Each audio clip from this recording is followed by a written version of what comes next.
Hey, welcome to Gnarly's. My name is Bear. I've always been called Bear. My dad loves to remind you I named you that, not the hippies. But my friend, his parents are hippies. And growing old is confusing enough, but how do you be a rebel when your parents are hippies? Go to school? Get a job? One person said vote Republican. Hopefully not. But you guys think it's easy being a hippie because I don't got no real job? But how many times have you used your job to get out of doing things you didn't want to do? These people know I don't have to work in the morning.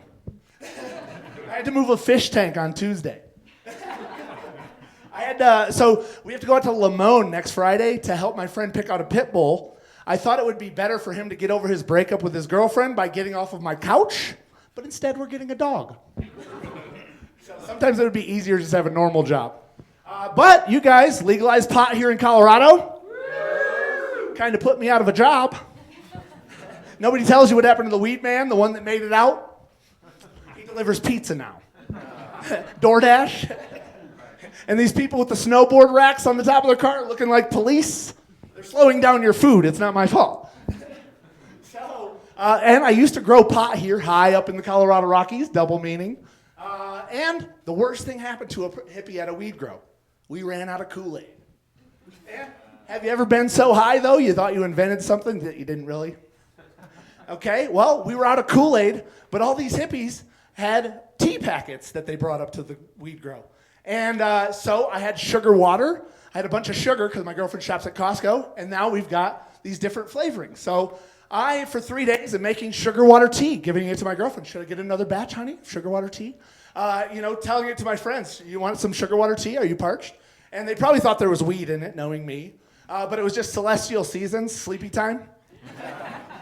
But for 3 days, I went on and on about my invention. But your family will keep you in check. My cousin, he came from Texas, and he said, this is really good. I was like, I'm thinking about opening up a stand at Red Rocks and selling the different flavors with the sugar water. And he goes, that's a good idea, but you did not invent sweet tea. But my name is Bear, and I got a little bit of gray in my beard, and I just started comedy, so you can say I'm going through a midlife crisis. But my generation just doesn't do midlife crisis like my dad's generation.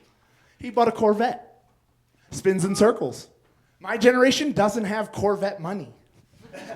So a midlife crisis for my generation looks like a 35-year-old should be trading recipes with the other moms at school, but instead this weekend she's getting her head shaved. Where's my Britney Spears? That's a midlife crisis for my generation. And I'm not picking on the girls. The single guys are not doing it correctly either. He should have joined the military 25 years ago, but instead he's been at a factory with his dad. His knees are not there anymore, but you'll find him at Bass Pro Shop this weekend, looking for night vision goggles to hunt a deer. If you need night vision goggles to hunt a deer, Tanner, you're not the warrior we need. All right, but they say that the 1950s was the golden era, and we're here in golden. And so they say the golden era meant it was the best we were doing. On paper, it was the most successful families were doing, and it looked the best. So they say you can look at the art from the time, and you can compare it and see how people were doing. So I want to do a little comparison. How are we doing today compared to the 1950s? So we had 1954, Gene Kelly. I'm singing in the rain. He's out there in a suit singing in the rain. If you go down to Colfax and see somebody singing in the rain, are they doing good? Or under the influence of methamphetamine? So I'm not going to judge our generation by one instance. So we got Doris Day, 1952. Que sera, sera, whatever will be, will be.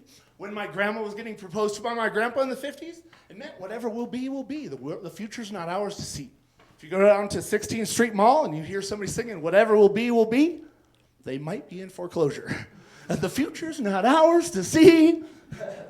The future of this comedy show is going to be great, though. We got some awesome comics in from Texas, so I'm going to turn it over to Texas.